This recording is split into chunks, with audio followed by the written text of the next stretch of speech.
comfortable, see your space. This is amazing music. I love this. I thought you would. I was driving back home last night and they played that on PBS and I was like, oh, I'm sure Cal, because I was looking at your photos and, you know, it always feels like it's summery, like, I don't know, sun faded. Sun faded. I just want to be in the sun, man. I just want to be in the sun. Should I bring it closer? Yeah, maybe put the keyboard to the side. We won't need it for a while, so. Sweet. Yeah. I don't know how I managed to talk on this podcast for like more than 2.5 hours and never even mention isolation or. I know, because like even conversation, it's all about everyone. No one has anything to do. Yeah, that's true. But you know what? I think I'm not a specialist. I'm not a virologist, and I shouldn't be talking about shit I don't understand. You know what I'm saying? Yeah.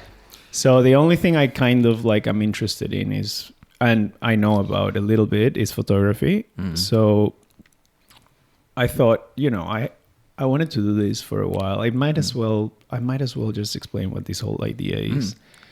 So yeah, I've been thinking of doing kind of a podcast where I could have a conversation with people and go through a role. And because I don't know, every time I get a role, I feel really vulnerable that there's going to be quite a few disappointments. There always is, right? There always is. Yeah. So I notice also that, sometimes I'm in the studio, I'm working and I'm shooting and then I get an email. I shouldn't be having my phone around, but sometimes I do. That's I get an email.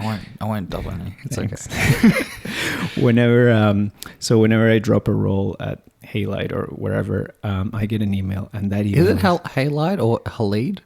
I still don't know how to say it. I think a lot of people are on the same boat. I think it's halide because of silver halides, because that's like part of the emulsion. We might as well look it up. Why not? Can you see my screen? I can. It'd be Halide. Is that how it's pronounced? Halide. Halide. Oh, shit. Halide. It's Halide. There we go. Well, there you go. The things you learn. Slow. Halide. Oh, wait. Oh, she's British, though. Halide. Pretty close. Yeah. Yeah. Yeah, so I feel like I have to stop doing whatever the hell I'm into and then just go and take a quick look at the photos. And then when I get a chance to look at them more carefully, I don't want anybody looking over my shoulder. Because I don't know, it's 36 sometimes I only get one decent photo. Really? It's embarrassing. Yeah, no, I get that, but it'd be the best photo. No. Hopefully.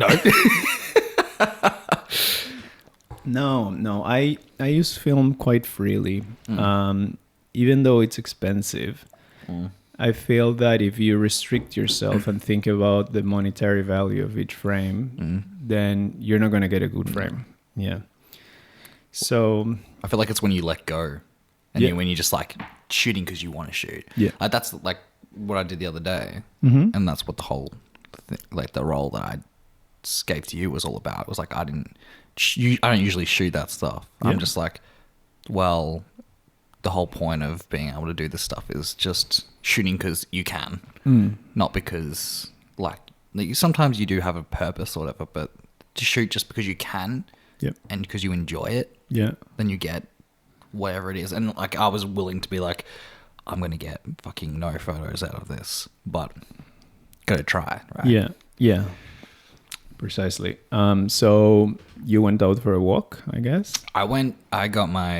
It was a really nice day. So I was like, oh, fuck. I'm going to get out of my house and go for a skate. So I skated across 3 suburbs and then picked up an apple cider on the way and then just kept skating and shot across 3 suburbs and it was wholesome. That's nice. And drinking the apple cider? Yes. During the day? Yes. Nice. Well, so I had camera, another lens, skateboard, apple cider. Sorted. I'm sorted. Whoa, that was a cat. It'll be fine. That was a bottle of beer I had last night. So, do you drink and shoot quite often? Yes. Yeah, I have actually the guy that shot this image. Yeah. He does some amazing street photography, and he would always have a beer right before, like a pint right before shooting. I cannot do that. Really? No, yeah, intoxicated. I don't know. It kind of like whatever it is, you know. It just. I'm not as good. I'm not as fast. I'm just. I don't think as clearly. But I don't do what you guys do. It's like, I guess. What were these photos? Like I have seen them, but I want you to. Yeah. What do you think? Like what was it? What were you capturing? What was the subject? Yeah. Wait, you asked me what? Yeah, I'm asking you. Like what? So What? the photos are all about. I like the idea of being able to go back in time through an image, and because it's not. You can't possess it. So going back and living that time through an image is like really special for me. So I love the idea because I live in St Kilda. So there's a lot of really nice mid-century houses there. And I wanted to be in Palm Springs right now where they have all the mid-century buildings. And I was like, well, that's not going to happen. So I'll try and shoot in my own backyard. So I wanted to go around and shoot buildings from what looks like a different era and just show how that architecture is still prevalent. And I don't know, I was just fascinated by it. It's not something I'm usually fascinated by, but I was just like kind of keen to have a look. I mean, architecture or nostalgia. What is something that you're not usually fascinated by? Architecture. Yeah. Nostalgia is something I love to look at. Yeah, I think it's a strong part of your work. Yeah, I love it. Yeah. Do you know why? Yes. I started doing it because when I was a kid, I wanted so desperately to live in that time and I knew it wasn't attainable. And I was like, well, if I can't do it, if I can't be in that time, then I'll do what I can do to try and create it. Yeah. And live it in how I can. So it was all about cultural stuff and, you know, being like, oh, I was kind of angry when I was like 18 and I was like, oh shit, like, fuck that. I'm just going to do punk rock, you know? And I was like, just stick it to the man sort of thing. And that's what I got into, like surf and skate culture. And then after a while I was like, oh, I think I'm kind of growing up a bit. So I should probably shoot some other things. But surf and skate culture doesn't necessarily mean you're going to go down the like retro. Because I've seen you shooting like movies on film as well, right? Yes. Is it like 8mm? Yeah. I've never done this. You haven't done it? No. It looks amazing though. It's a lot of fun. It looks expensive as well. It's expensive. It is, right? It's extremely expensive. There's only one place in Australia that develops. So you have to separate. mail it? Yeah. I went to the guy's house. Where is it? Dalesford. Uh-huh. And I rocked up because I thought it was a shop. And I was like, oh, cool. I'll just go to his shop because that sounds sick. A Super 8 shop? Like, whoa. And I drove an hour and a half and got there. And it was his house. Oh. And I knocked on the door. And I think he was just like, what are you doing at my door? And I was like, I'm so sorry I've come all this way. I do have my film on me. Do you mind developing this? And I think he was just kind of like, well, look, you did come all the way, so I may as well show you my lab. And it was sick. It was sick. That's awesome. So he was a really cool guy. guy. What made you think it was a shop like Google Maps? Yeah. Yeah. It was Google Maps. And it was like, open times. And I was like, oh, perfect. Yeah, that's happened to me before, Yeah. with a laundromat. A laundry? I don't know why there's a laundromat listed in Coburg. And when I got back to Australia in 2016, I needed to wash my clothes. And I got there and the people were like, this has happened so many times. I'm sorry, but it's not. It's just my house. Yeah. People always just rocking up and dropping off clothes. I don't know if it's like open like Wikipedia where you can just list a business that's not an actual business. Anyway, so you shot a few videos, like skate videos on Super 8, and you did the animations for it. Yeah. Yeah. It's just editing the frame by frame. And doing Wow, that's insane, man. Thank you. tell me a bit about the process. So I guess you get it.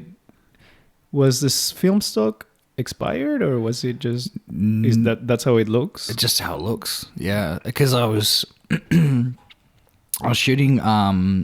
It's just how it looks. But I would just go through and edit frame. It was so tedious, man. I'm just sitting there for like 2 weeks, like editing 300 frames, and just being like drawing one slight thing, and then being like, oh yeah, that took me so long, man, it's gonna be so great.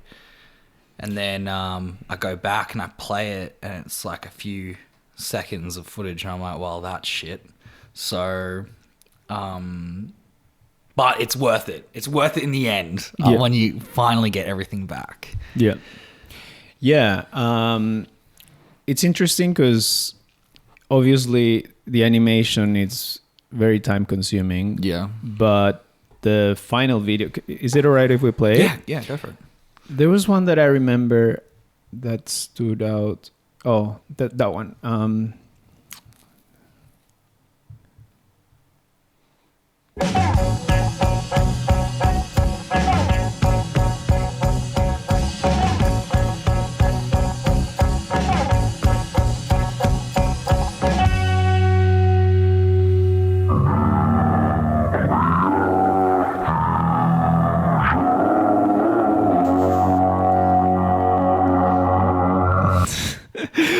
That's such a good start. Thank you. So this was shot on regular stock, developed, and then digitized? Well, actually, so Kodak is releasing a camera. I don't know when they're going to do it. I thought they were going to do it this year.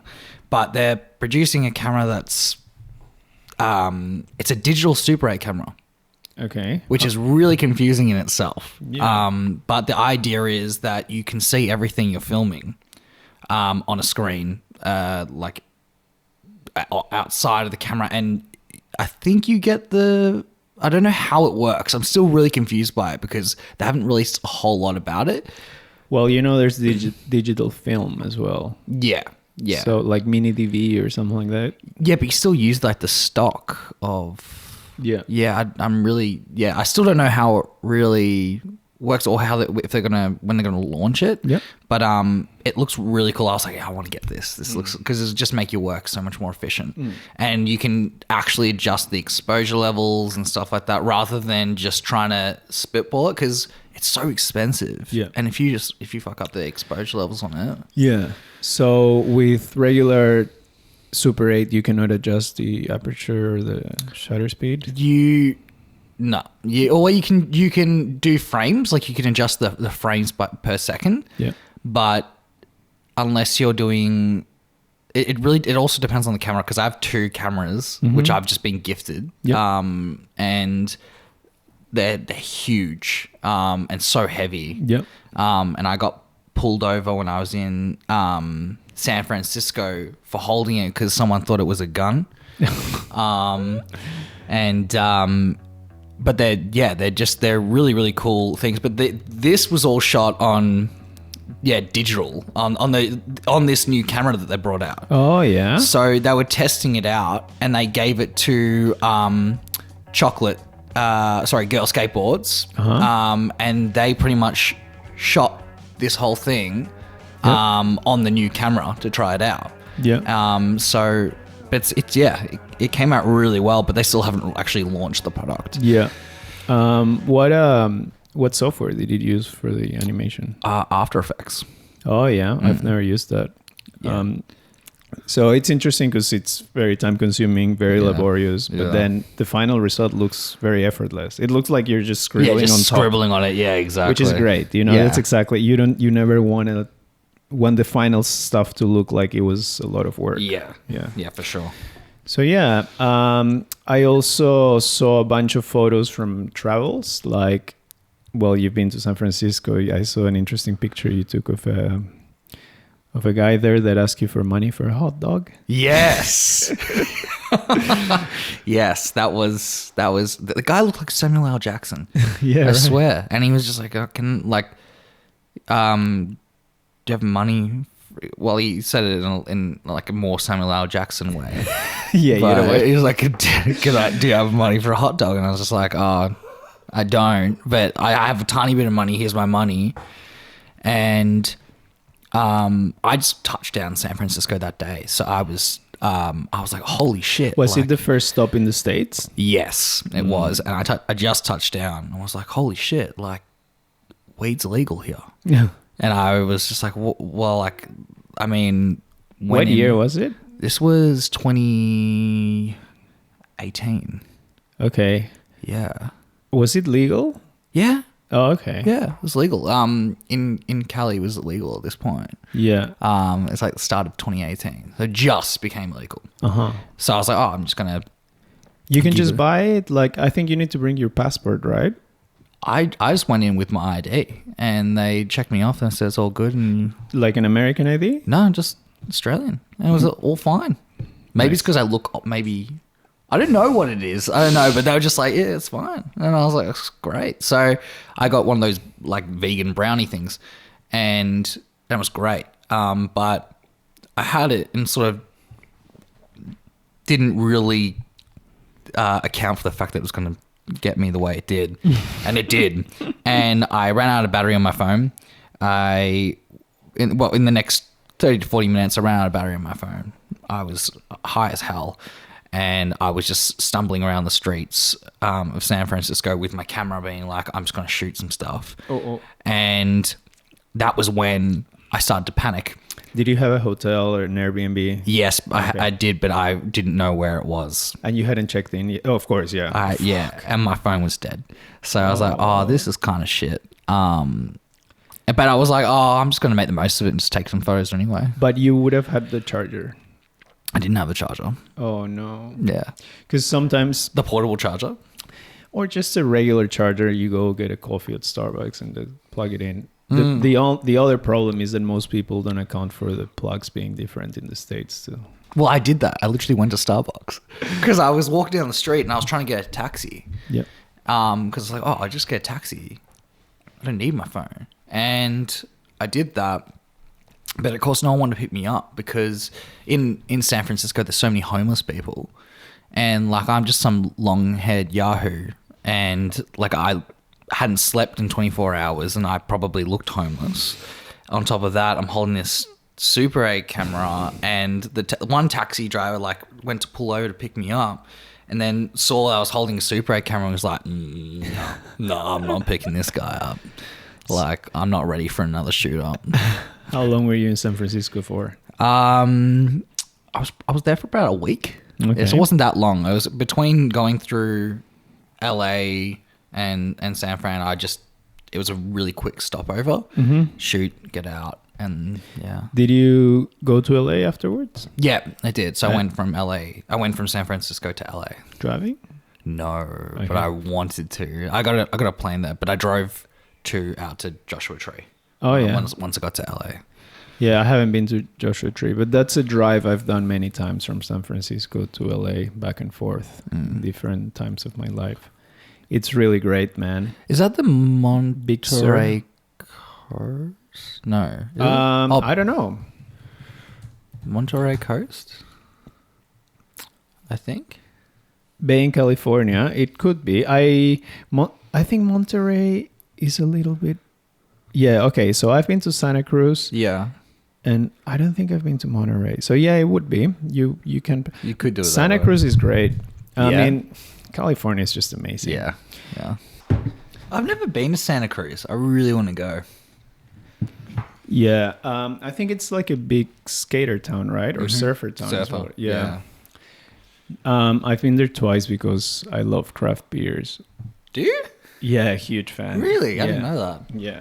So yeah. And then you went to LA and then you went to New York, right? Did you? No, well, I went to LA and then I came back and then I went back to New York with my girlfriend at the time. Mm-hmm. Yeah, it was so it was like it was a completely different trip. But I was like, oh well, I did one project which was the Californian project that was called SoCal, and then the New York stuff was just like me, sort of just having fun, just taking photos of, because it was during Fashion Week. Mm-hmm. So we went during the New York Fashion Week, which was really interesting because there was so many events going on, but like you could barely get into anything. Yeah. And you're just lining up for ages. So like the amount of times I had to try and pretend I was like a celebrity photographer or something just to try and get into these events, it didn't always work. Yeah. Yeah. What do you enjoy better, photographing the East or the West? Definitely the East. Yeah, like New York? Oh, I think you meant the West. Well, yeah, I meant the West, but I did mean the West, but for different reasons though. It's like if I'm going to shoot nightlife, I do New York. Yeah. But then cultural like day things, I love 100%. The West. Yeah. It feels so different, right? It's a different vibe. More spacious and more relaxed, and obviously. But in terms of photography, I was listening to a podcast yesterday or 2 days ago. It's this guy Dino Kunzlik. I'm not sure if that's his last name. Let me just find it on Instagram. But he was being interviewed by Willem Vervik. He's got a podcast called C41. And he lives in New York now, Dino, but he photographed, he just released a book of photos taken in the West. His work is quite amazing, man. Yeah. It kind of like, I think it would resonate with you. Yeah, cool. Dino Kuznik. So close. Kuznik. Wait, maybe I do know him. I think you might. Oh, yeah, no, I spoke to him the other day. Really? Yeah, because he was supposed to be going to the photo festival, and his work with Tyler was awesome. Yeah. I love it. So you DM'd him? Yeah. And yeah. Did he respond? I'm still waiting. I'm still waiting. But I spoke to him on, I messaged him, I commented on one of his photos, and his work is just, it's awesome. Colors and the composition and shadows and everything. But he was supposed to be at the Palm Springs Photo Festival. Does it resonate with you, his vision? Yeah, I love his work. I think it's awesome. Seriously. What do you like about it? I think I love how it's so clean. Like I'm never used to do lots of clean stuff, but I've been just loving like crisp sort of film images, and his stuff is just, his use of space and shape is just awesome. Like he doesn't even need things in it for it to be such an appealing image. Yeah. And he just goes off the ordinary. Yeah. And I love how he can make things, it's kind of like noir, like making things pretty, it's just out of the ordinary. Obviously noir does a lot more. Is that how it's spelled? Yeah. Yeah. He does a lot more like, city sort of stuff, and his it's in style Singapore. is kind of changing. Like, okay, it is. I haven't seen his stuff for a while, but I remember his stuff being a bit more clinical and surreal before, right? There we go. Yeah. Like that stuff. So when I was looking at your work, I could feel a little bit of overlap in terms of aesthetics with Dino's work. Yeah. Yeah. For sure.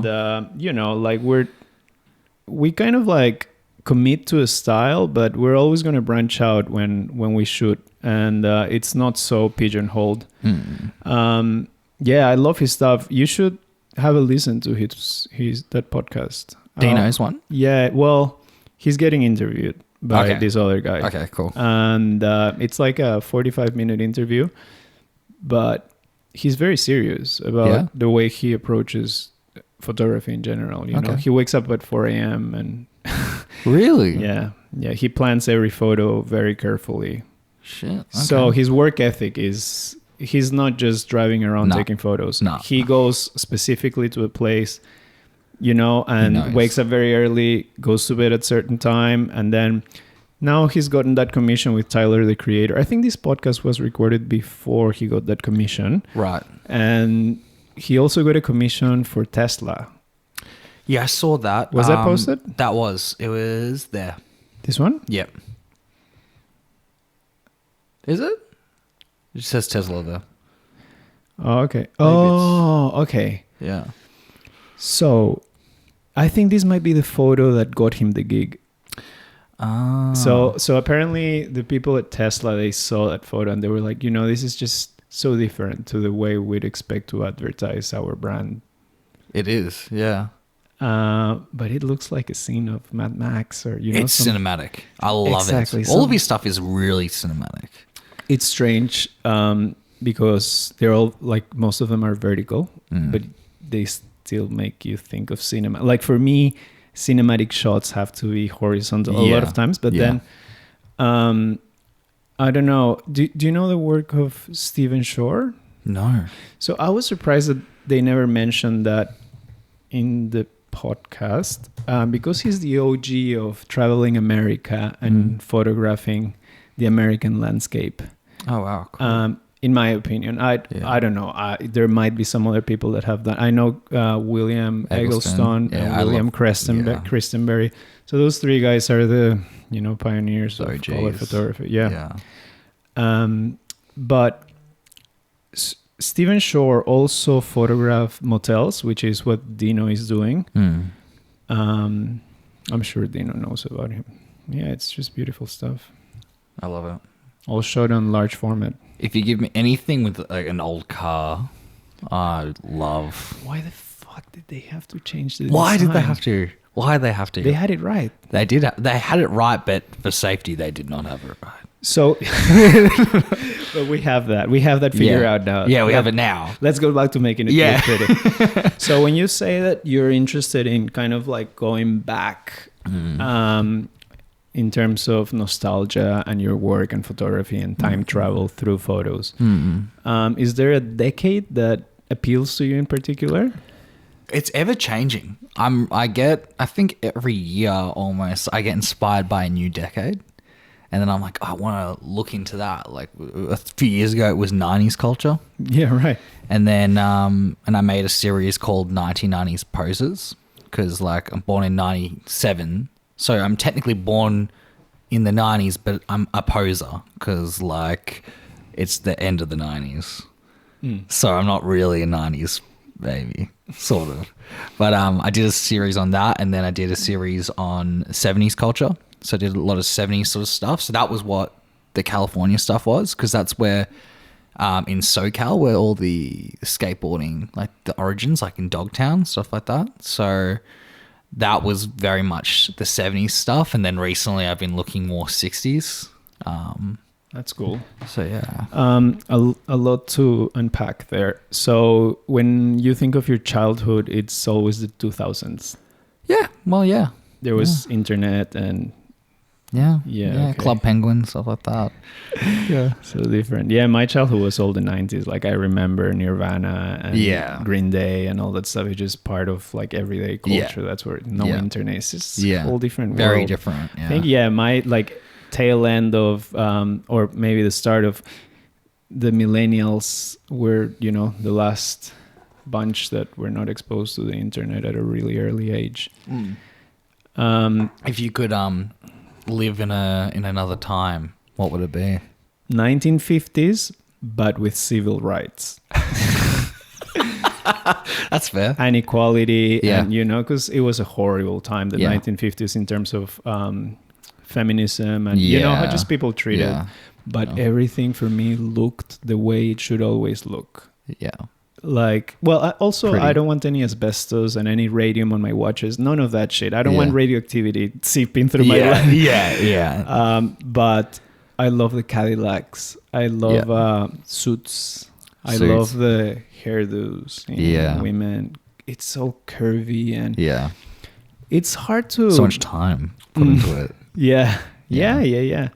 It's hard to kind of romanticize an era when you haven't been part of it, and I am so far, like we are so far from it right now, like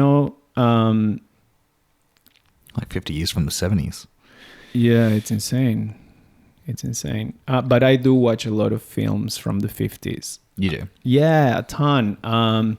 Do you watch a bunch of films from the 70s, or are you into like I'm old getting movies? into more of it. I'm trying to get into. Have you seen Suspiria?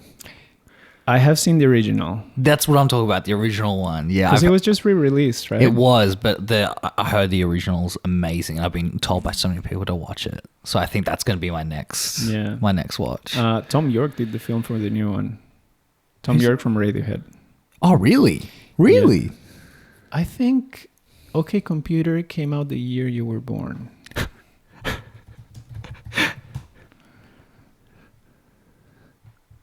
There we go. Yeah. I'm definitely a bubba. Do you know this album? I don't know this one, but Radiohead's your favorite band, isn't it? Not really.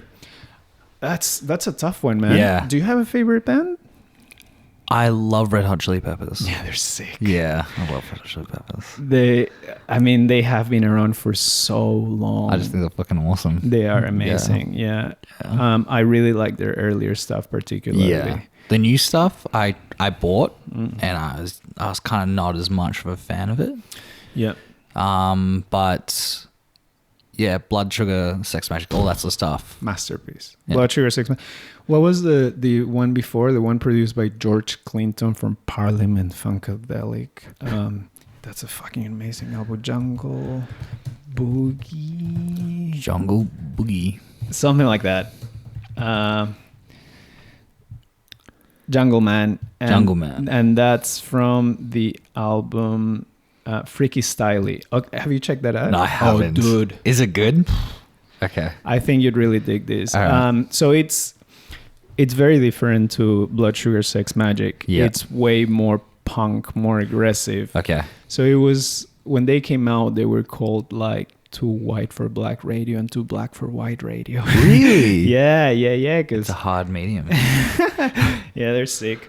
All right, so let's talk about your film. Oh, yes. Film.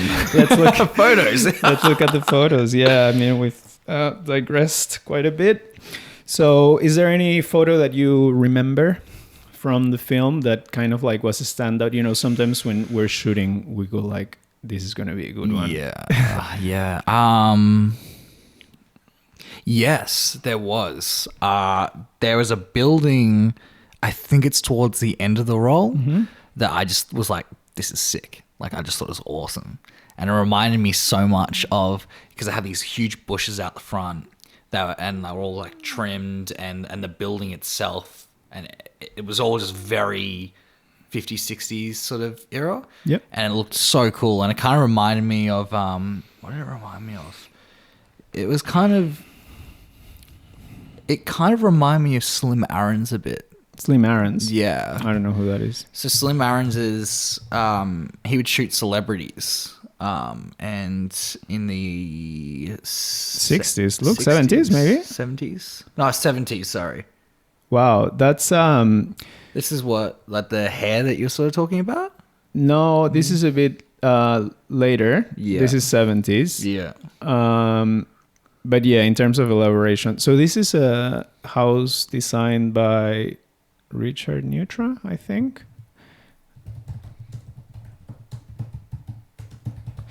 And it was photographed by Julius Schulman, who is a very well-recognized architectural photographer. Huh. And Oh, wow. yeah, beautiful stuff. And he was one of the first architectural photographers to set a scene up, you know, put this extra character there. And I think it's the same house, isn't it? Maybe not. That's the house of an art curator, I'm pretty sure. Oh, yeah. Wow, that's really amazing. Yeah, but this is all in Palm Springs, right? No, it's some was in Palm Springs, and then some was in like Austria, France, Really? Italy. Yeah. Wow, yeah, 1970s. Well, this is Palm Springs. Yeah, this is Palm Springs. Yeah, 1970. And Richard Neutra. Richard, yeah. There we go. I don't know if it's the same house, though. I mean, it could be. It is, right? It's just a different angle. I'm very confused. I think it is a different angle because the sorry, not Aaron Parks. That's a piano player. What's his name? Slim Aarons. Yeah. Wait, the photographer? Yeah. Yeah, Slim Aarons. So he's shooting directly into the swimming pool, whereas... on the side. Yeah. But it goes further up. Like there's a stairs at the... You can see the stairs here. Yeah. And you can see the stairs there. Oh, yeah. It could be. I mean, a lot of Richard Neutra's architecture looked a bit samey. In a good way, you know? Yeah. If I wouldn't mind my house looking like that. It's like, you know, modernist. Did he shoot on large format? Yeah. He would shoot, and he would walk around the houses with the architect and kind of, you know, discuss what they wanted capture. He was like one of the pioneers. Love those lights. Yeah, they're awesome. They're great. He was, there you go. That's him with Richard Neutra. Yeah. Anyway, so how did we get to Slim Aarons? Oh, we were talking about a house. Photos and the houses. Shot. Yeah. There was a house in I think it was the last part of the roll that I was like, man, this is so cool. Because I just thought like the bushes were exactly the same ones as in this photo here in the background. You can sort of see. Yeah. But yeah, there's I just thought it was really cool. So was it all architecture, the role?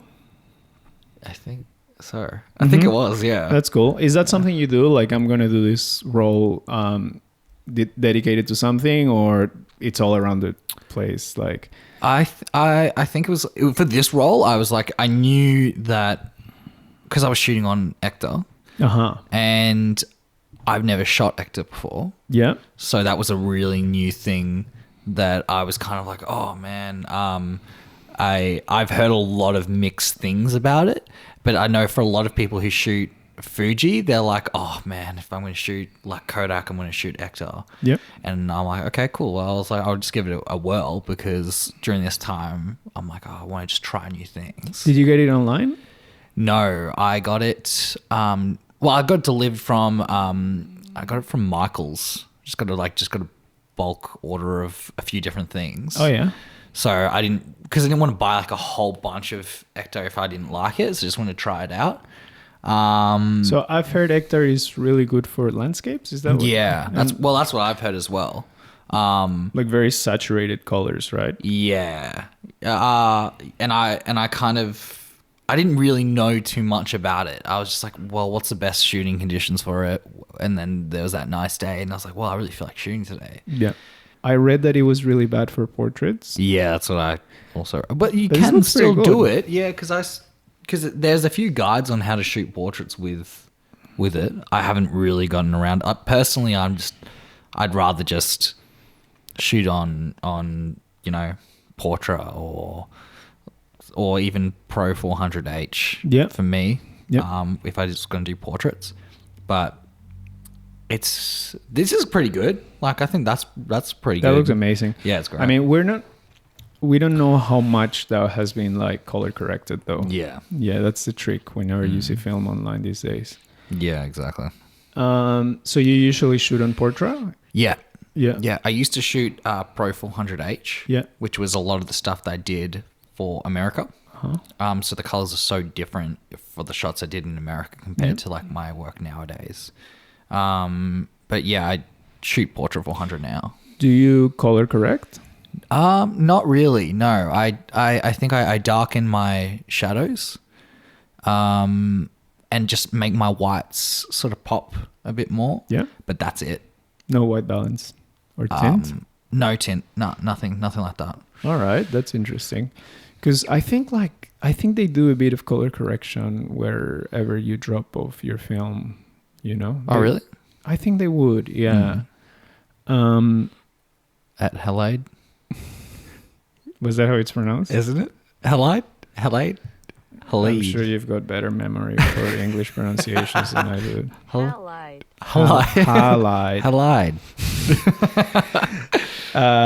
Yeah, I think they might because, you know, if you get film from a lab and it always looks sick, then you're gonna go back there. Yeah, so true, actually. Yeah. So Keep him coming back. yeah, I love this notion of letting the film do its thing, Yeah. and letting it deal with the colors. Yeah. But I think a lot of that is just an illusion. It's all a trick.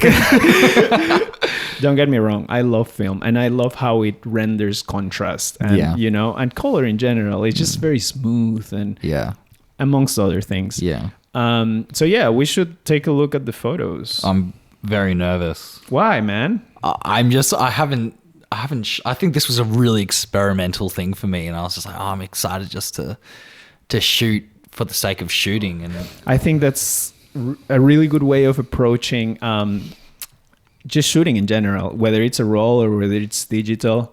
I was talking about this with Michaela, how I think like the way a body of work comes together a lot of times is an afterthought. Yeah. So just like fucking shoot. All right, so how do you like this? I actually like I used to really love burns. Yeah. I still like it though. Like I like it in this image because it cuts off at the absolute bottom of the building. So I actually do like it quite a lot. But yeah. Yeah, same. I think that's pretty much ready. I would maybe make the upper half pop a little bit. Yeah. Right? Yeah. Yeah. Even the blue, it darkens a lot more. Oh, so I didn't ask you. What did you shot this on? On my camera? Yeah. It was a Minolta X300. Is that what you usually use? Yeah. And it's got a light meter? Yeah. And what lens? Do you remember? I carried two lenses. I used a 28 and I used a 50. Nice. It's 50 like 1.7, is it? 1.6. All right, doesn't matter. I think it was. All right, you can use the keyboard if you want to like navigate through them and cool. talk us a little bit about this. Is this St Kilda? Yes. Oh, this is like Elwood St Kilda area. I should explore that area. It's great, Yeah. and there's some like really cool old cars there and stuff like that. Yeah. Even Middle Park. Go to Middle Park. They're pretty good. Was this shot like close to noon? Yes, it was about 1 or 2 o'clock. Yep. But it was such a nice day, man. I was just like, I need to get out. Yeah. But there's so many cool buildings. I have so much envy for, like, I live in a building sort of similar to it, but man, I'd love to like buy the whole building and then just make it my entire crib. Actually, that guy Dino, I'm never gonna get his Dino Kuznik. He talks about shooting, in the middle of the day. That there's like theoretically you're supposed to shoot in the afternoon or in the morning, but he talks about the beauty of shooting. It just gives a whole different feel, and I feel like there's something to that. Also, I would mind maybe color correct this a tiny bit. The grays? Yeah, I think it looks bluer than... Yeah. Anyway, please, do you want to go to the next one? Yeah, let's do it. Does it work? There we go. Was this... Wait, is it the same building? No. Cool. I mean, it's really dark. Like, I was expecting it to be a lot more, like, pastel. It's pastel-y? It's not really. It's a lot more saturated. Yeah. But I think I was looking at this, and I was looking at the car, and I was looking at the colors of the building, and it was the exact same color. Mm-hmm. So I was like, I'm just going to shoot that. Yeah. But yeah. I think the pastel look has a lot to do with the direction of the light. Yeah. And this is something that I kind of only understood like 2 years ago. Really? Yeah. Because I usually avoid direct sunlight. Yeah. Because I've always found it really hard to figure it out, to make it look good. Yeah. Whether shooting people or shooting architecture is just not my vibe. What? So when do you like to shoot? I like to shoot when it's really overcast. Really? Yeah, like in Melbourne, it's autumn. I think it's one of the greatest lights. It looks so flat. Yeah. And I find it... I find the clarity of it really relaxing and beautiful. So hard sunlight, but then I showed a picture in Vegas once, and the hard sun, it was like direct sun, and I was like, that's kind of close in terms of contrast. And I realized when the light comes straight at it, when you look at, the light, the shadows are very subdued, it's not a huge part of the image. Yeah. So it's like kind of direct. Yeah. Which seems like something really obvious. So you have to like wait until it's just like pretty much perfect. So that's why I was, the way this guy approaches photography and how he plans his photos. I think he's also shooting medium format, but I think, like, for example, this pastel look really benefits from a low contrast situation. Like this is not pastel, for example, right? No. It's a whole different thing. Yeah. But whenever it's quite warm. Yeah, exactly. But whenever you have a more pastel flat look, it's either no shadows or the shadows are being projected. Yeah. Anyway, cool. Let's move on. Yeah, let's move on. Same sort of dealio. Do you usually do that? Like take two photos of the same subject? No, no, not at all. Hit it and quit it. Yeah, usually because I'm just like, if the shot will be if it's meant to be. But I think I was kind of like for this, I had the two lenses, so that was 50mm. The other one was the 28.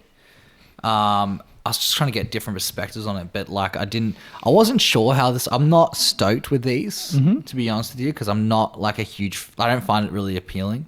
Like I don't find the colors that appealing. Yeah, that's all right. But I mean, not every single one's going to be awesome, but I think the building's cool though. The buildings are really cool. Yep. Yeah, so I could probably keep going on that one. Sweet. Art Deco. Very Art Deco. So, do you like it? I feel like there's too much information cropped out. That could be part of it, yeah. And that is why I can't I can just see the 9. It's not really speaking to me. Yeah. But that one was that was the 50mm. If you could control the elements within the frame, which elements would you get rid of, or what would you add? I would add. I would definitely get rid of the wires. Yes, like the power lines. That is the first thing that popped to my mind when I looked at it. Yeah. Now, could we get rid of them just by moving around the scene? No. I mean, so the top wire, this guy right here, you could get rid of just going in closer. Yeah. And with a wider lens. Yeah. Yeah. This wire. But that one is the one that I wouldn't have any. Yeah, no, and I don't think your MO agrees with photoshopping something like that out of the scene, right? Yeah, you're not into that. No. Yeah, no, neither am I, to be honest. So I do it sometimes, like subtly, but if it's too much, then I just think it ruins it. Yeah. Plus, I don't like photoshopping. You don't? No, I fucking hate it. I'm serious, man. Yeah. Like retouching, I just never found it rewarding. Yeah. Yeah. You just want to shoot in camera. And pay someone else to Photoshop. Yeah, that's fair. Why not? Yeah, why not? If you can get it done just as quick. Absolutely. And, with the internet, you can get pretty good rates. Yeah. Where do you go? I have a retoucher from back home that I've been using for years. Oh, awesome. So I send her my stuff. Yeah. She does it and then sends it back. Oh, that's so good. But the stuff I'm shooting these days, it doesn't need retouching. Yeah. It's just color grading. It never makes it to Photoshop. I just color grade it, convert it to JPEG. Yeah. So I mean, sorry. I think this building has a lot of potential. Yeah. I think it's beautiful. Yeah. But maybe it's just concentrating on something like this. Yeah. Coming in close. Yeah. Let me just see. Experiment a little bit, because this happens to me a lot, that I I love shooting architecture. This is actually how I started, Oh, really? Yeah. So when I studied photography, I would shoot architecture every Cool. every morning because I thought it was an easy way of understanding composition. And before shooting people and making all sorts of mistakes, I would rather make them with a building. So you moved away. So I moved for this one, yeah. So I came back. You know what I'm interested in? The difference in exposure. Do you remember I know. what happened? I think what I did was I can't exactly remember what happened. I think it was because I was switching my lens so much, and I was holding my lens as I was like skating around. That I was like, when I put them back on, sometimes it would just be like I'd forget certain things. Yeah, and I'd be managing everything else, and I think you have the aperture in the lens. Yeah. So you got it on the lens. So I'm like, when I put it back on, I was like, yeah, it should be fine. But I think I'm looking so much at the composition. Because on this one, I was really concentrating on the composition. Yeah, I was thinking so much about it because I was like not happy with this. I'm sure the cider wasn't helping. No, I'm sure that was exactly what it was. That's all good, man. That's all good. But so I guess you changed lenses here as well. No, that's the same lens. Do you ever bracket? Do you ever go like, oh, maybe that's too bright? And then, do you ever play with exposure a little bit? Well, that's what I was doing on this one. So I went, this one was a little bit more closed, and I was like, oh, maybe I should open it a bit more. Yep. Which is where the next one came in. But the light was really harsh here. Yeah, and it's backlit. It's backlit. I was like, should I work with that and do like a lens flare or something like that? Yep. But I just decided I wanted to shoot just that. Yep. I think it would have been better if the light was on the other side, going straight onto the no parking. Yeah. And then get more of a close-up shot. Yeah. But I still I think I would probably play around with that. Yep. In terms of like post-production. Yep. A bit. Yeah. It is tricky finding the right spot with the right light, the right angle. It's just so many things that come together to make it work, huh? Yeah, for sure. Mm-hmm. This is a weird building, but it's good though. Good colors. Yeah, the colors are great. Like all like pink and stuff. Don't like I would probably straighten the image. Do you straighten using Lightroom? Honestly, I put everything in Photoshop. Yeah, fair enough. And because I've been using it for years. Yep. And just I taught myself on that before anything else. So like my friend and I always have an argument because he religiously uses Lightroom and I religiously use Photoshop, and he's like, I can't stand Photoshop. And they are quite different though. Yeah, they are different. Photoshop is more for like localized exactly. fixes. Yeah, you can do, I mean, if you're doing overall adjustments like color and cropping and all that stuff, Lightroom is pretty good. I'm only starting to learn, actually. I don't know why I never got my head around it. On Lightroom? Or? Yeah. So it's interesting how Hector, was it? Yeah. Catches the blue light from the sky. Yeah. It's so intense, the blue in the shadows. Yeah, it is. And it's quite contrasty, right? Yeah, even on the glass, the blue. The blue coming off the glass. Yeah, super intense. Well, the glass is practically a mirror. Yeah. I love this. Yeah. I really like this. I think I loved the flowers. And the flowers were the like very similar color to the wall, and I loved I think I focused mainly on having that corner as the center point, so there was symmetry within the image, and so you could just a lot of the information's to the left, but I kind of liked how it was balanced out. Yeah. It's quite dark. A lot of it's quite, but the light on this was again on the other side of the building. Yeah, you're getting shadow. Yeah, I was getting shadows. Yeah.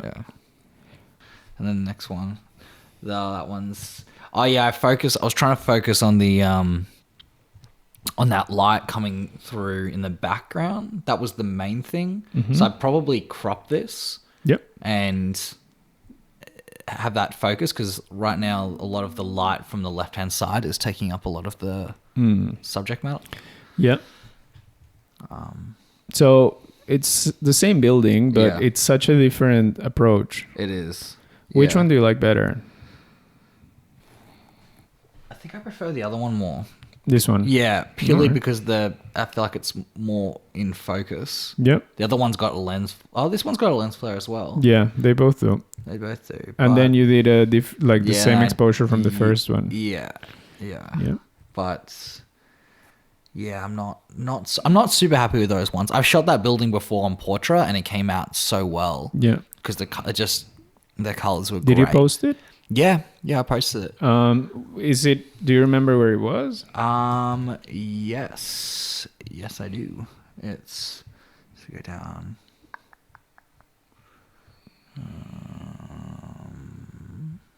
There's one right there. That one. This one? Yep. Oh.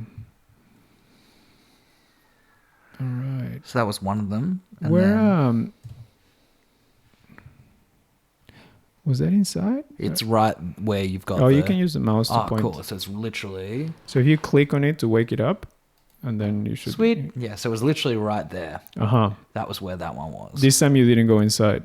No, because one of the ladies that live there walked past, and I think because everyone's like kind of scared at the moment, and I was standing outside with my camera, and I kind of felt like uncomfortable about going in because I just didn't want her to be like. She was like, "What are you doing?"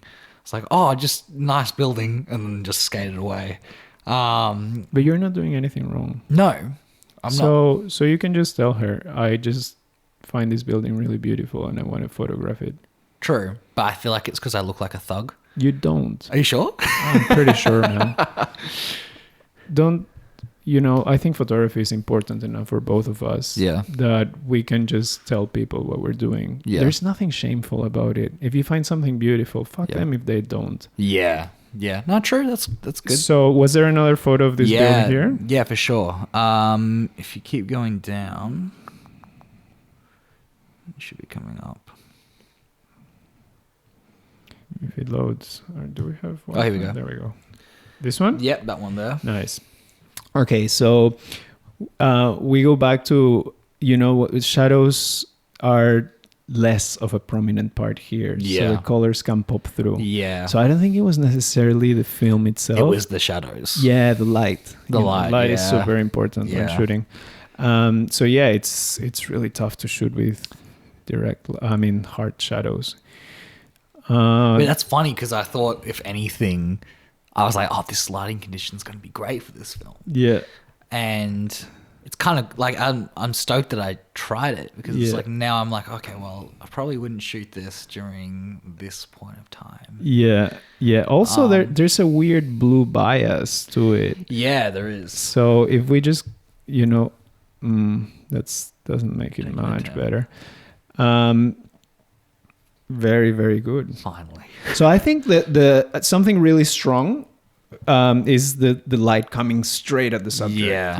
Like It was it's on the almost other like side. a softbox. It Like, is, I mean, yeah.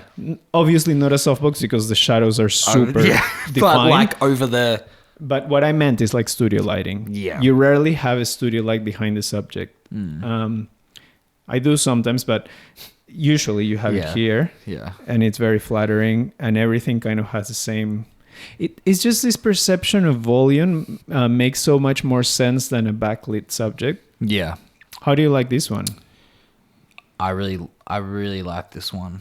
I think the colors are great. Oh shit, I don't know which one I like more. The colors are so different.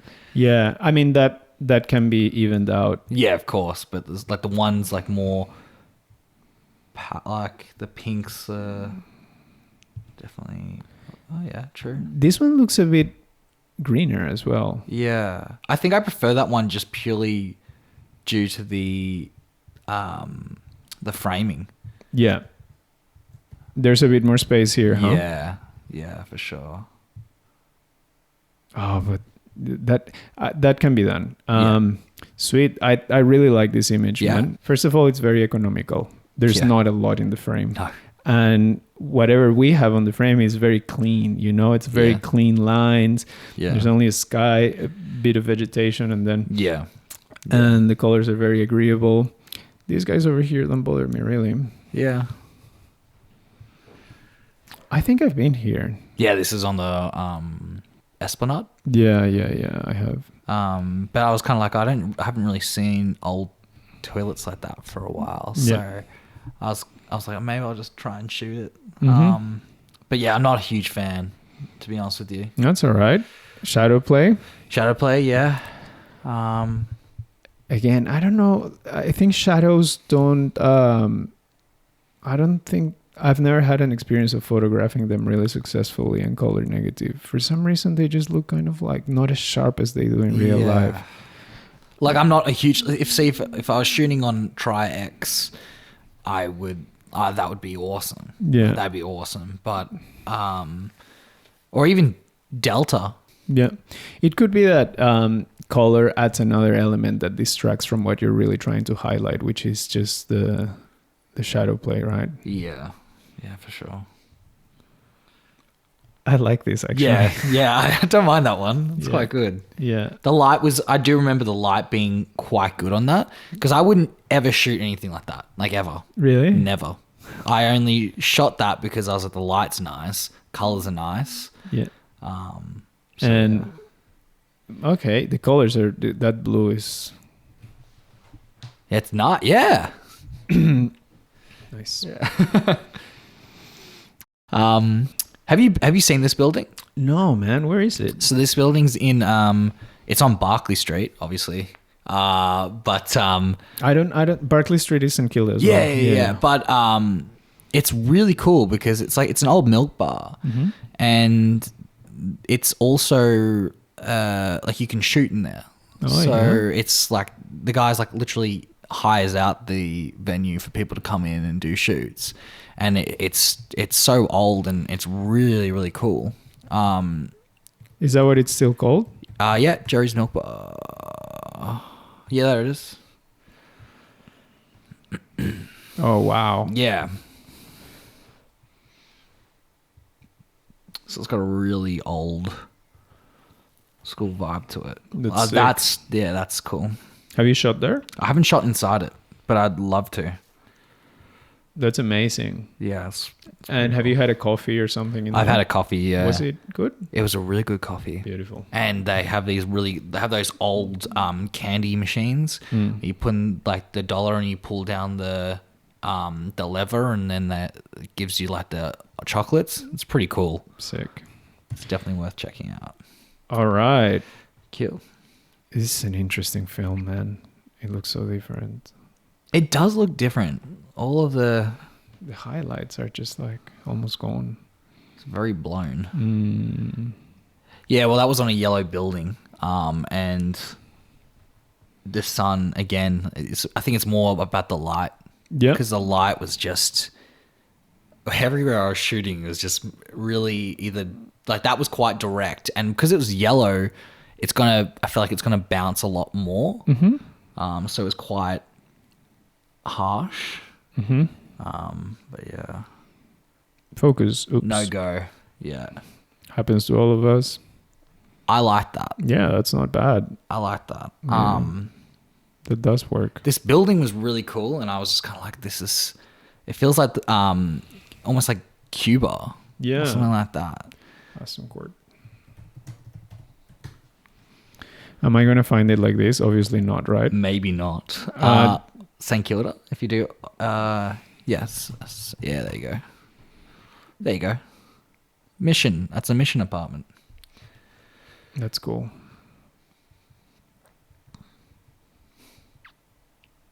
Hey, that's your photo. Oh, shit. No. It's different light. Sick, man. And then you go for... Yeah, it was a bit of a change of the exposure. Which one do you like better? That one. Or... Stuff. I'd love to play around with that one, just to edit some of it and just. Yeah. I'd probably make that black and white. Yeah. I mean, if I was really gonna play around, mess with it, but This is a different building, right? yeah, completely. Sweet. What do you think of these fans? Do you think, adding something to the foreground can really give sense of depth? I deliberately put that in there. Yeah. It looks like it. And that was because the building itself wasn't too interesting. Uh-huh. But I love the colors. Yep. Love the hibiscus, the pink coming off that, and the greens and the whites. And I was like, well, if that's gonna add to it, then why not? Yep. But if the I just wish that the shadows, if anything, were Like the shadow? well, If you can use the mouse so we can see. yeah. So I think mainly Maybe more click on it so it wakes up. Got it. I think there's more this shadow that Yeah, I'm not right. sort of digging. I think that came from the bins that were behind it. Oh. And then there's this shadow here. This shadow's, I mean, it's not great, but I could live with it. Yeah. But it's more the shadow on the actual fence that I'm kind of not keen on. Mm-hmm. Such a beautiful design. I love the colors on this one. Yeah. It's Yeah. greeny. It's quite green, even in the whites up the top here. Like, oh, my bad. Like up here, You want to click? Grainy, you said? I think it's quite green. Like it's got like it's not completely. It's meant to be white? Yeah. I mean, we can just... That looks even... Well, Even more so. I think we might be using my monitor's profile instead of yours. Yeah. Okay. Not Cool. as much a fan of the colors here, but I think it was more like trying to get the building itself and trying to get the driveway and the atmosphere of it all. Yeah. Yeah, underexposed for sure. What do you think? I mean, I feel like you can't really go wrong. Very clean. Very clean. Yeah. Yeah, it's very neat. So this building was the one that I was like, oh, I love this one. And I love the bushes out the front. I thought that was so cool. I think I was trying to get this one with a 50, but I was like, oh, I'm not going to be able to get it with that. So I moved back and used the 28, which is the next one. Yeah. And I think, yeah, so it's it's dark, Yep. but I still like it. Like for some reason I decided to keep the heater on the street, Yeah. like in the shot, because I just thought it added a little bit of character to it. Kind of balances out as well with this tree. Yeah, for sure. Was this the 28 as well? Maybe. I don't know. I actually don't know for that one. So interesting to look at. This is stuff I just never would shoot. What is stuff that you never shoot? Just this in particular. Yeah. I wouldn't shoot this stuff usually, because I usually would just look at it and be like, it doesn't say too much. Mm-hmm. But I think, I don't know, I still like it. I think I like the shots that I didn't expect to be great were the ones that I thought were better than the rest. Yeah. Like the ones that I thought were going to be great were like this one and, this building, but I'm not a fan of how dark it is. Yep. But the ones I really like is like, things like the lock and, the van, caravan, whatever it is. And even this one, like I actually like it. Yeah. And I'm just kind of like, wow, that's surprising. Just a sec. I mean, every time we shoot a roll, we're going to find out something about the way we see, and what we like. Yeah. And it helps us change and develop. But when I see these 3 images you just mentioned, there is something in I mean, they work really beautifully together. Yeah. But there's something in common. That's the sun going straight to the subject. Yeah. Yeah. So it's something to keep in mind. Yeah. Yeah. Otherwise, you might be shooting again another roll and repeat the same mistakes. No, true. That's great. So it helps just to like slow down. And then the other thing I think is worth remembering is to meter every time before a photo and changing lenses. Yeah. I mean, you're going to get some happy accidents, that's for sure, if you don't meter, but you can also get them intentionally. Yeah, for sure. For sure. Whoa. I think you metered for the sun. Or it was still metered for this one. And then you took... That's all right. I mean, it happens to everybody. Yeah, well, 3 very strong photos that work together. Yeah. And it's not a bad ratio. No. Not for me at least. Yeah. Well, for anything, it's kind of... I mean, I haven't, as I said, like, I haven't shot Ector. Yeah. So this is it's kind of cool just to be like, okay, try it out. I see what works, what doesn't work. Yeah. A lot of blues. Yeah. A lot of blues. And that wasn't just, like, even in the shots that didn't have, like, a lot of, like, not like this door here. Like, I like it though. I like it. It's not my usual stuff, but I like it. I'm interested in, if it's not the usual subjects you're interested in terms of this door, like what made you want to pull the trigger? Well, it sounds weird, but it relaxes me to shoot something that isn't a person. Because I shoot people all the time. Yeah. And I'm always constantly like, you got to be, engaged with your subjects, that sort of stuff. And I love the fact that I didn't have to talk. Yeah.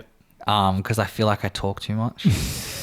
And everyone at work would probably say the exact same thing. I haven't heard that. But I was just like, I can just go and shoot it and just enjoy it for what it is.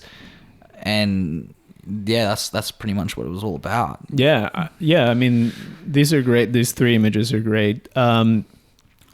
I think slowing down a tiny bit could help. But, your energy is like that. You have like a very strong urge to do whatever you're doing, So, yeah. Yeah, man. What's next? Like, what are you planning to shoot for the rest of isolation? Do you have anything planned, like in terms of a photo shoot with somebody? Yeah. I've got I got a few. I think I'm doing a shoot today. My partner is gonna do makeup on me. Nice. And then I think she just wanted to shoot something. That's sick. Which would be cool. I just bought a new Polaroid. Yeah. I really want to get a Polaroid. So I spoke to you a while back about medium formats, and I have an RB67. You have an RZ67? I have both. You have both. My RB has officially died on me. And I'm pretty upset because I really want to shoot medium format, but I'm like, okay, I still got I really want to upgrade as well. Like I want to go to an RZ because it's much smaller, more compact, but it's not as heavy as the RB. I don't know if it's much smaller. It's not that much small, but it's not as like luggy as an RB. It's a very different feeling. It is lighter for sure. Yeah. It's a whole different experience shooting the RB versus the RC. Really? Yeah. The RC feels smoother, plasticier. Yeah. More like a precision instrument. Yeah. Whereas the RB feels like a Cadillac. Yeah. Clunky. Yeah. You have to cock it twice. Yeah. I mean, advance the film and cock it. Yeah, exactly. But it's a whole different process. So I'm sure you can get your RB fixed. Well, I've already tried to fix it, and then it broke again. So I'm just at this point in time, like, I just want to get rather than keep spending money, I'll just get an RZ, and I can always use the lenses off my RB onto my... All of them. Yeah, exactly. So, but the reason why I really wanted to do it was because I really want to use a Polaroid backing on the medium format. And I bought a Polaroid recently because I was like, oh, I think during isolation, like it'd be great to just shoot at home, get my photos, scan them. I'm done within an hour. Yeah. But I got the photos back and I'm like, they're cool, but the quality isn't like when you're looking at obviously like when you're looking at a medium format or 35. Yeah. So if you get a Polaroid backing and put that on the medium format, at least you'll get the good quality images and you'll get them straight away. So I'm like, I really want to get that. So I think down the track, I'm going to look at getting one of those. And then I found this really cool old house in Balaclava that I really want to shoot at eventually when I can. And I've also got a blue Mustang to park in the driveway. So that's like me trying to be like, okay, if I'm not going to get to Palm Springs, fuck it, I'm going to try and make it myself. So yeah, You'll get to Palm Springs. yeah, eventually, and I'm keen, but yeah. Do you know if you can get film for that Polaroid back? Yes, so I did find some, Okay. and they're so expensive. 'Cause Arguably more expensive than Super 8. I know it was They don't discontinued. make it. Yeah, they don't make it anymore. But then there's a company that makes film for that camera, the SX70. Is that what it's called? The Polaroid, the classic Polaroid camera. Yes, yeah. What the fold brand? up. What brand is that? Polaroid, isn't it? Yeah, If it is, yeah. there we go. Yeah, I know there's a The XX70. That was one. Steve Jobs was inspired by the SX70 with his Apple products. So yeah, you can still get 8 exposures for $31 for that, but that's not on. Oh yeah, Mhm. but that's not on the. That's not the medium format one. No. Yeah. No, so I got my RZ67 with a Polaroid back, and I was like, sweet, I can just shoot without using my digital camera at all, Yeah. which is my dream. Yeah.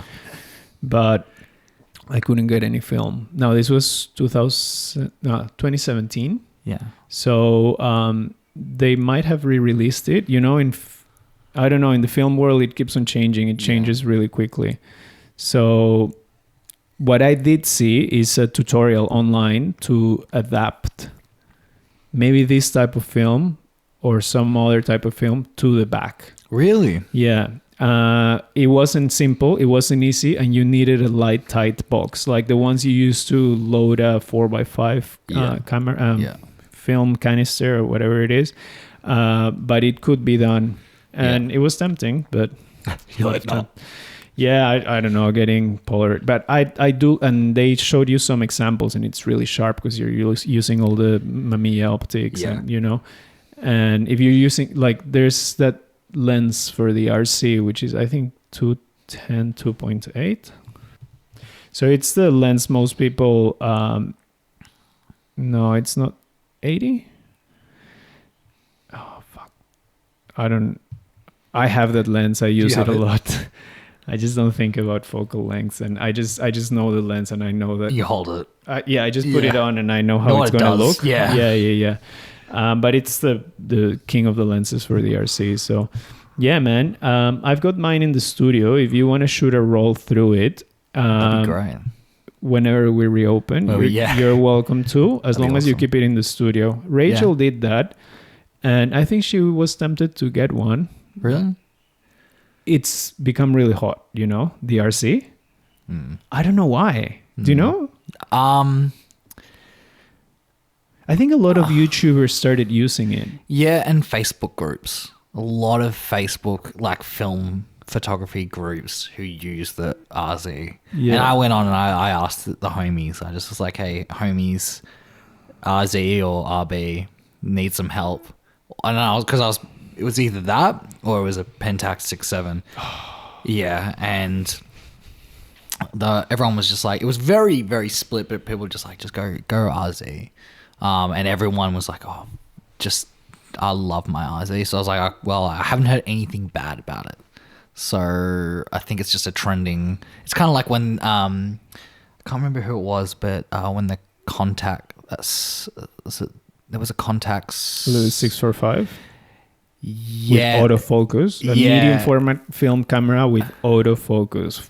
oh, nice $5,000. yeah It did spike. It became really popular, and it's still considered one of the best medium format cameras ever. Have you thought about No, no no, because when I think of 645, I want portability. yeah okay There's a Mamiya that I like, the Mamiya 645, which is considered like the best entry level camera for to get into medium format. yeah That tempts me a little bit. I got my RC a while ago, and I paid like $600 for it with like a grip, and it was just so cheap.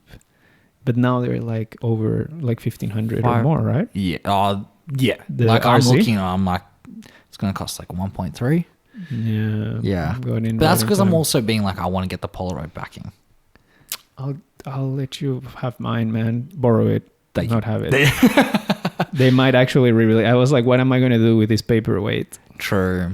Yeah. When I got my Mamiya, I was thinking also considering that Pentax, but there was a few technicalities I wasn't thrilled about, like the flash sync. I think it's 1/30. Yeah. It's super heavy. It's not So the ergonomic. Pentax? Yeah, the Pentax. It's not ergonomic at all. Yeah.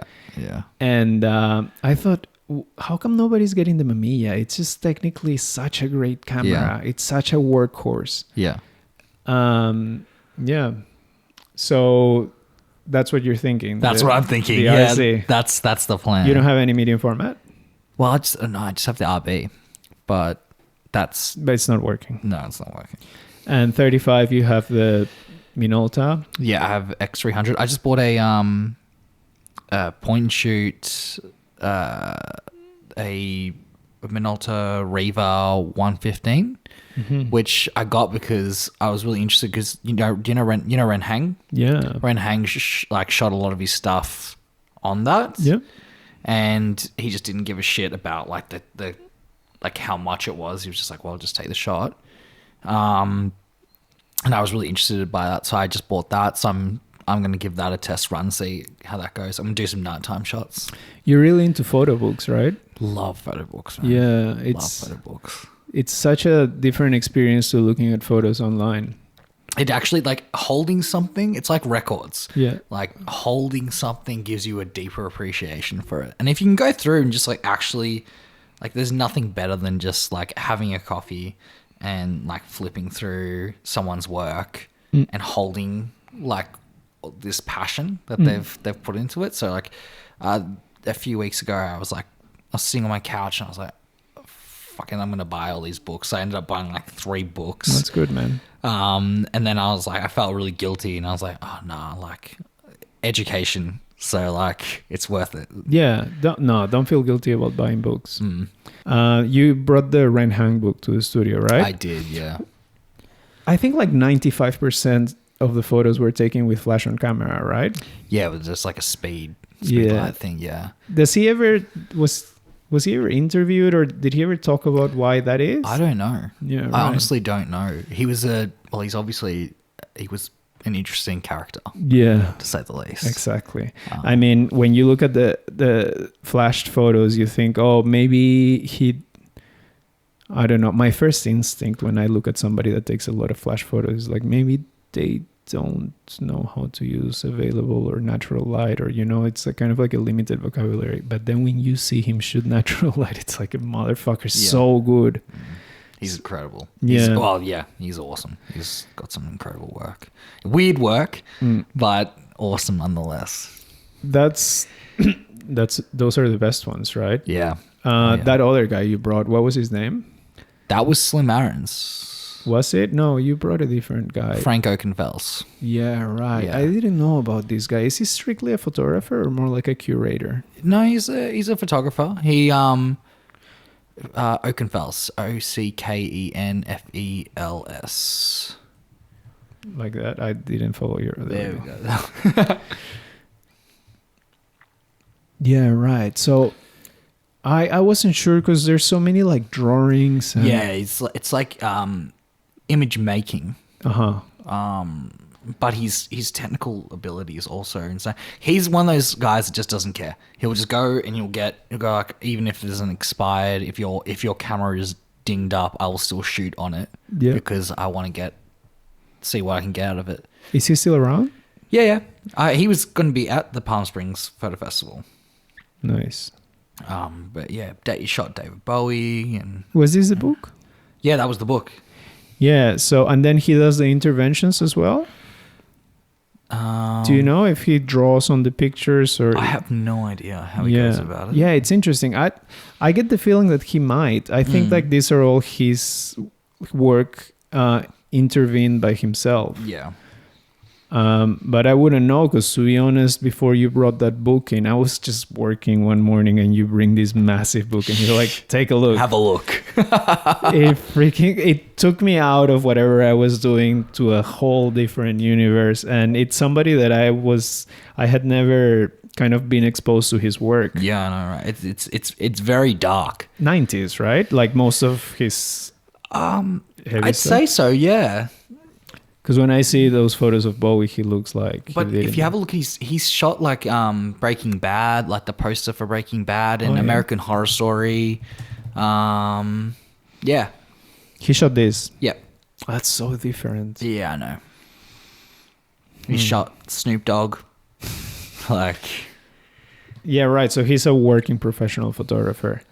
And then the book you brought is kind of more of his personal stuff. Yeah. Is that him? Yeah. Well, no, that's Snoop Dogg. I know it is. Yeah, I love Snoop the OG. It's just such a different style to... I love how extra the chandelier is. Yeah, you got to do it though. The smoke. So good. Okay. So, yeah.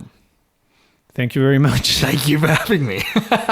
No worries, man. Hope you enjoyed. Yeah, I appreciate it. And I'll see you soon. Thank you, man. I'll see you soon. Cheers.